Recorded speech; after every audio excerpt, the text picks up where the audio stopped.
ಮಕ್ಕಳು ಆಟೋಮೆಟಿಕ್ ಆಗಿ ಬೆಳೆಯೋಲ್ಲ.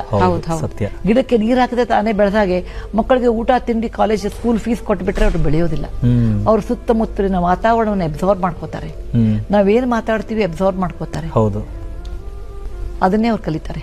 ಅದೇ ಅವ್ರ ಮಕ್ಕಳು ಹೇಳ್ಕೊಡ್ತಾರೆ. ನಿಜ. ಅದಕ್ಕೆ ಮಕ್ಕಳನ್ನು ಬೆಳೆಸೋದು ಈಗಿನ ಕಾಲದಲ್ಲಿ ಅಷ್ಟು ಸುಲಭ ಅಲ್ಲ. ಅದು ಎಕನಾಮಿಕ್ ಆಗಿ ನೀವು ವೆಲ್ ಆಫ್ ಇದ್ರೆ ಇನ್ನೂ ಕಷ್ಟ. ಅಮ್ಮ ಅಪ್ಪ ಕೆಲಸ ಮಾಡ್ತಿದ್ರೆ ಇನ್ನೂ ಕಷ್ಟ. ಯಾಕೆಂದ್ರೆ ಬೆಳಗಿನಿಂದ ಹೋಗ್ಬಿಡ್ತೀವಿ ಅಂತ. ಇಂತಹ ಪರಿಸ್ಥಿತಿಯಲ್ಲಿ ಮಕ್ಕಳ ಜೊತೆಗೆ ಉತ್ತಮವಾದ ವೇಳೆಯನ್ನು ಕಳಿಬೇಕು, ಕೂತ್ಕೋಬೇಕು, ಮಾತಾಡಬೇಕು, ಅವ್ರಿಗಿರೋ ಟೆನ್ಷನ್ ಅರ್ಥ ಮಾಡ್ಕೋಬೇಕು. ಅವ್ರಿಗೇನು ಕಂಪೇರ್ ಮಾಡಬಾರ್ದು ಬೇರೆಯವ್ರ ಜೊತೆಗೆ. ನನಗೆ ಮಾರ್ಕ್ಸ್ ಕಡಿಮೆ ಬಿತ್ತು, ಪರವಾಗಿಲ್ಲ ಮಗು ಈ ಸತಿ ಕಡಿಮೆ ಬಿತ್ತಲ್ಲ, ನೀ ಯಾಕೆ ಕಡಿಮೆ ಬಿತ್ತು, ನೀವು ಓದ್ಲಿಲ್ವಾ, ನಿಂಗೆ ಪರೀಕ್ಷೆಗೆ ಅರ್ಥ ಆಗ್ಲಿಲ್ವಾ, ಸರಿ ಇರ್ಲಿ, ಹಾಗಿದ್ರೆ ಮುಂದಿನ ಪರೀಕ್ಷೆ ನಾನು ನಿನ್ನ ಜೊತೆ ಕೂತ್ಕೋತೀನಿ, ಅವಾಗ ನೀನು ಓದ್ಕೋ ಅದನ್ನಂತ. ಹೀಗೆ ತಾಯಿ ತಂದೆಗೆ ಸಕ್ರಿಯವಾಗಿ ಬೆಳೆಸೋದ್ರಲ್ಲಿ ಇಬ್ರು ಪ್ರಯತ್ನ ಪಟ್ರೆ ಸಾಧ್ಯ.